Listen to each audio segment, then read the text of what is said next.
Di zaman sekarang ini, usia bukan menjadi salah satu indikator kesuksesan seseorang. Kesuksesan sejatinya dapat diraih dari kemauan tiap orang itu sendiri. Pada zaman sekarang, banyak kita jumpai para pemuda yang pandai dalam menangkap peluang usaha, sehingga pada usia 20 tahunan mereka sudah bisa meraih kesuksesannya.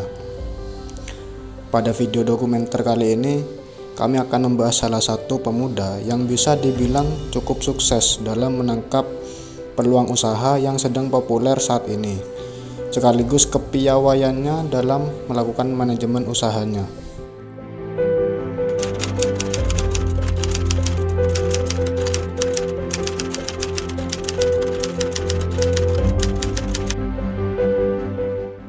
Di sini kami mengambil teori sosiologi, yakni teori pilihan rasional yang dikemukakan oleh James Goldman. Teori pilihan rasional James Goldman ini tampak jelas dalam gagasan dasarnya bahwa tindakan perseorangan mengarah pada suatu tujuan dan tujuan tersebut adalah tindakan yang ditentukan oleh nilai atau preferensi. Ada dua unsur utama dalam teori Goldman ini, yaitu aktor dan juga sumber daya. Sumber daya ialah setiap potensi yang ada atau bahkan yang dimiliki. Sumber daya tersebut dapat berupa sumber daya alam, yaitu sumber daya yang telah disediakan atau potensi alam yang dimiliki. Dan juga ada sumber daya manusia, yaitu potensi yang ada dalam diri seseorang. Sedangkan aktor ialah seseorang yang melakukan sebuah tindakan. Dalam hal ini ialah individu yang mampu memanfaatkan sumber daya dengan baik, yaitu aktor. Goldman juga menjelaskan mengenai interaksi antara aktor dengan sumber daya ke tingkat sistem sosial. Basis minima untuk sistem sosial adalah tindakan dua orang aktor, yang dimana setiap aktor mengendalikan sumber daya yang menarik perhatian bagi pihak lain. Aktor selalu mempunyai tujuan, dan masing-masing bertujuan untuk memaksimalkan wujud dari kepentingannya, yang memberikan ciri saling tergantung pada tindakan aktor tersebut.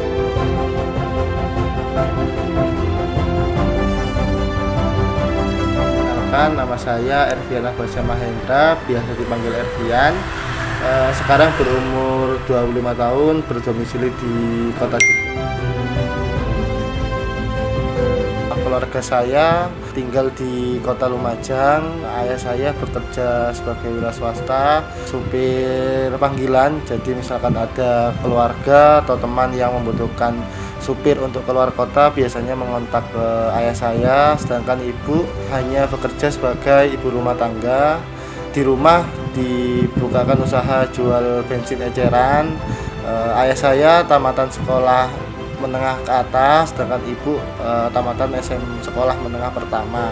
Ayah saya juga dulu sempat 2 kali membuka usaha. Yang pertama dulu saat awal membuka usaha tembakau, waktu rame-ramenya untuk orang-orang itu menggunakan tembakau. Setelah itu tembakau sudah mulai turun, ayah saya beralih ke usaha jual beli HP dan pulsa, tapi itu hanya dalam skala kecil mengikuti yang sedang ramai seperti itu.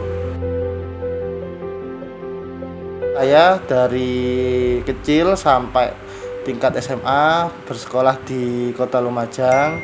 Lalu untuk kuliah S1 itu di Universitas Jember, jurusan S1 Sistem Informasi. Lalu yang selanjutnya setelah lulus S1, saya melanjutkan pendidikan saya di Institut Teknologi 10 November Surabaya di jurusan S2 Startup Teknologi, seperti itu. Sebetulnya dari saya dan keluarga memang tergolong keluarga yang bukan golongan menengah ke atas. Jadi memang dari kecil saya hidup sederhana dan juga lebih bisa untuk berusaha untuk mandiri. Nah, dulu waktu kecil saya sempat bangga kepada ayah saya ketika saya lihat kok ayah saya ini bisa tahu pasar. Jadi saat rame-ramenya orang jualan pulsa dulu saya juga kaget, loh iya kok ternyata berani untuk banting setir dari usaha yang sebelumnya ke usaha yang baru kayak gitu. Nah dari situ saya juga kayaknya kalau jualan ataupun punya usaha ini enak. Yang pertama kita bisa tentukan sendiri jam bukanya kapan, terus juga kerjanya jam berapa kayak gitu-gitu. Nah terus dari lulus SMA itu saya sudah coba ikut kerja ke orang itu di tempat percetakan fotokopian gitu. Jadi dulu lulus SMA nggak kepikiran untuk kuliah, mikirnya cari uang aja gitu. Terus juga waktu itu sempet karena memang dulu itu sering ke Jember untuk ini ya, kalau lebaran kan beli bajunya di Jember. Jadi waktu itu lihat kok di Jember ini lebih rame ya dari Lumajang. Nah sempet waktu itu juga ada salah satu camilan produk itu ini kalau dijual di Lumajang kayaknya rame nih. Akhirnya saya juga mulai berjualan reseller dari situ. Nah karena ingin nggak memberatkan orang tua kayak gitu. Jadi kalau mungkin saya mau ada kebutuhan sendiri, entah itu pengen beli sesuatu, saya bisa tidak memberatkan orang tua seperti itu. Nah dari situ alhamdulillah takdir berkata lain bisa melanjutkan kuliah S1 dengan beasiswa bidik misi atau kalau sekarang mungkin KIP ya.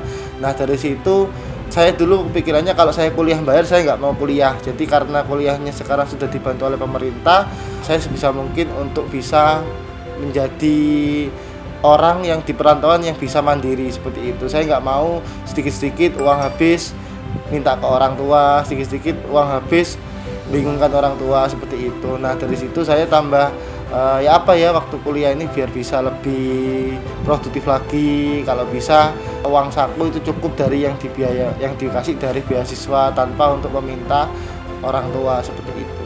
Kalau cita-cita memang bukan sebagai pengusaha ya awalnya ya, cita-cita mungkin tetap sebagai dosen, pengennya untuk jadi tenaga pendidik di kampus. Cuman saya kepikirannya kalau misalkan saya jadi tenaga pendidik atau dosen ya setidaknya saya juga punya ilmu lain praktek di luar kampus seperti itu. Jadi punya usaha sendiri dan bisa memberikan pengalaman ini kepada yang mahasiswa-mahasiswa yang saya ajar kayak gitu.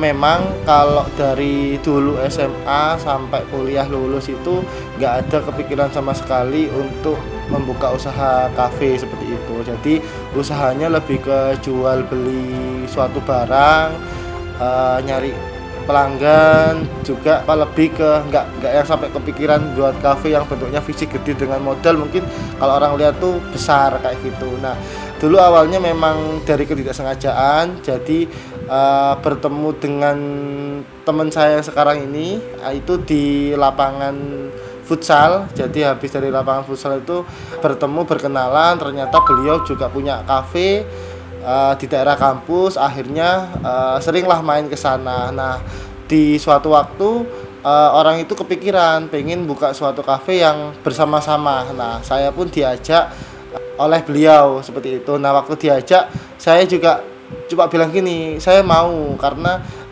ini hal baru bagi saya, tapi apakah benar-benar mau ngajak saya takutnya saya nggak bisa berdampak yang signifikan atau seperti apa. Cuman kalau dari saya pribadi mau untuk survive dan mencoba hal ini sebisa dan semampu saya kayak gitu. Nah dari beliaunya menyatakan beberapa hal yang menurut saya ternyata orang lain melihat kelebihan di diri saya dan saya merasa ya udah oke, ayo kita bareng-bareng mengembangkan usaha. Jadi dulu mikirnya kalau mungkin sukses alhamdulillah, kalau gagal ya disyukuri seperti itu. Jadi waktu itu berdua dengan rekan saya, partner saya itu mikir kalau berdua kayaknya ini deh masih kurang orang deh. Akhirnya cari beberapa relasi yang bisa diajak berpartner. Akhirnya bertemulah dengan 4 orang teman saya yang memang akhirnya dari awal itu membangun kafe dari nol seperti itu. Untuk modal pun bukan yang langsung banyak gitu. Jadi dari awal pembangunan cukup lama ya di kafe yang pertama. Jadi kalau ada uang itu bangun atau beli apa dulu gitu. Terus juga waktu itu teknisnya bukan borongan ya, jadi tetap harian. Jadi kalau misalkan pembayaran tukangnya itu bukan langsung yang berapa juta, berapa puluh juta selesai, itu enggak. Jadi memang dulu mikirnya sama-sama belajar gitu. Malah dulu sempat beberapa kali persiapan tuh ada yang miss, contoh sudah yang saya ingat yang udah mau buka ini dini hari besoknya mau buka, ternyata sampai jam 1 pagi itu belum ada menunya. Nah, hal-hal itu kan mungkin kalau orang yang sudah terbiasa memulai bisnis itu nggak mungkin terlewatkan, tapi karena kita berempat tuh sama-sama belajar dan banyak yang dipersiapkan, jadi sampai benar-benar lupa apa yang hal-hal yang mungkin itu penting sebetulnya. Tapi dari situ kita berempat kompak, kekurangan kelebihan sikap masing-masing itu juga disadari, karena memang kita berempat memiliki background yang berbeda-beda. Saya sendiri masih mahasiswa dan baru lulus, belum berkeluarga, sedangkan dua teman saya itu sudah berkeluarga dan ada salah satu yang memiliki anak, dan satu lagi belum berkeluarga sama seperti saya, tapi juga punya kesibukan pekerjaan yang lainnya. Jadi dari sini sama-sama saling koordinasi mengatur waktu, siapa yang bisa handle di saat ini, saat di jam-jam tertentu siapa, nanti gantinya siapa. Jadi benar-benar waktu membuat kafe itu enggak di luar ekspektasi lah, bisa selancar sekarang, tapi balik lagi usaha yang diberikan memang full, tidak setengah-setengah, dan benar-benar melakukan segala hal yang terbaik untuk bisa mengembangkan kafe. Setelah itu juga saya ingat sendiri waktu itu dari kita berempat saat melihat lahan yang mau dibangun kafe itu, mengajak orang tua dari kita masing-masing untuk melihatnya. Jadi memang waktu itu tidak sembunyi-sembunyi ya. Jadi karena itu juga hal yang besar, jadi saya itu juga mengajak orang tua saya, ini lahannya. Nah, dari situ juga saya meminta doa kepada orang tua saya, ya minta doanya karena ini juga pengalaman baru. Dan ya tahu sendiri ya, kalau di Jember kalau kafe itu sudah mulai banyak menjamur, jadi dari dulu mikir bismillah, kalau niatnya itu baik insya Allah dilancarkan ya, gitu. Sebetulnya ini saya juga banyak belajar dari orang lain, terus juga banyak belajar dari beberapa buku yang tak baca. Jadi sebetulnya kalau dari saya pribadi, cara mengelola kafe yang baik itu adalah dengan tetap melakukan pengawasan dan evaluasi seperti itu. Dan memang saat kita membangun suatu bisnis, kita harus benar-benar memikirkan apa kelebihan bisnis yang kita bangun dan apa yang mau kita berikan kepada customer atau pelanggan, seperti itu. Nah, kalau dari saya dan partner saya berempat itu memang dulu mikirnya ya udah kita fokus kalau di kota Jember ini nggak bisa kayaknya kalau misalkan pakai harga yang terlalu tinggi. Ya udah, dari kita mikir kita harus menyajikan suatu produk F&B yang memang harganya masih terjangkau. Biar apa? Biar mereka itu bisa berkunjung tiap hari, bukan hanya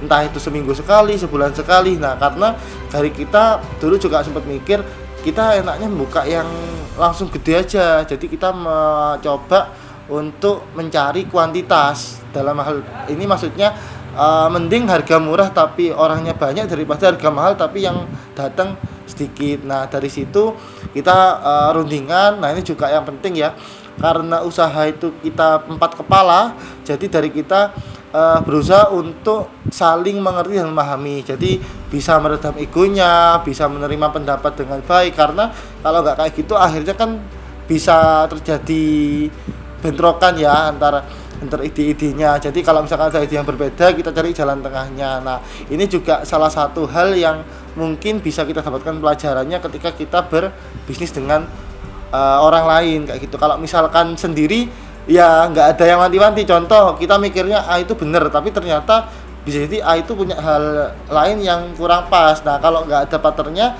kita nggak bisa mendapatkan pandangan itu kayak gitu. Memang dari situ kita juga rutin untuk melakukan pengawasan, kira-kira apa yang kurang, kira-kira apa yang perlu diperbaiki. Nah, dari kita pun berempat dulu waktu bangun kafe, awal-awal memang bener-bener dari nol sudah. Maksudnya dulu sempat kalau ada belanja itu kita belanjanya nyicil. Jadi waktu produknya habis itu belanja sendiri, yang belanja ownernya langsung, bukan nyuruh karyawannya, jadi habis langsung. Tapi alhamdulillah kalau sekarang belanjanya sudah dengan sistem stok dan skala inilah, nggak perintilan satu persatu lah. Jadi sudah untuk mengurangi belanja itu bisa mendapatkan harga yang lebih murah juga kan kalau misalkan belinya banyak kayak gitu. Nah terus juga saya juga belajar banyak dari teman-teman saya yang mungkin dari masing-masing punya pengalaman yang berbeda-beda, punya teman yang berbeda-beda. Jadi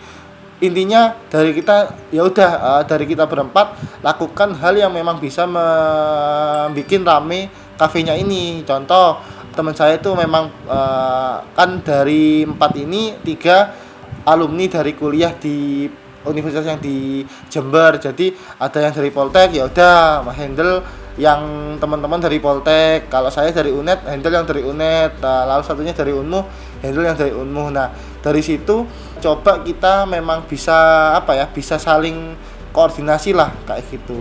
Dan sebisa mungkin jangan sampai kita itu merasa puas di titik tertentu. Jadi memang ketika kita melakukan usaha pasti semakin gerus waktu pasti ada saja yang perlu diperbaiki dan diinovasikan. Nah, contohnya yang mungkin jarang orang itu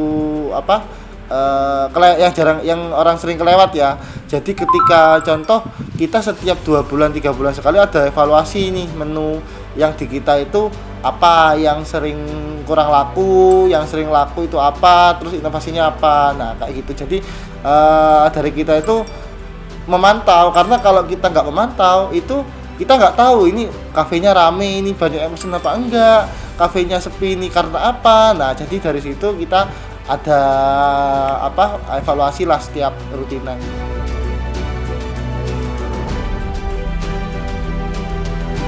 Mungkin pesan ya yang coba saya sampaikan di sini, memang kalau orang lain tuh mikirnya membuka usaha itu sulit ya, mungkin dirasa sulit ataupun Mas saya nggak punya background jualan, orang tua saya juga backgroundnya bukan orang jualan, terus saya juga modalnya juga belum ada dan lain sebagainya. Nah dari saya mungkin bisa ini ya, memang setiap orang itu punya kelebihan kekurangan masing-masing. Saya pun dengan 4 partner saya di sini juga memiliki kelebihan kekurangan masing-masing.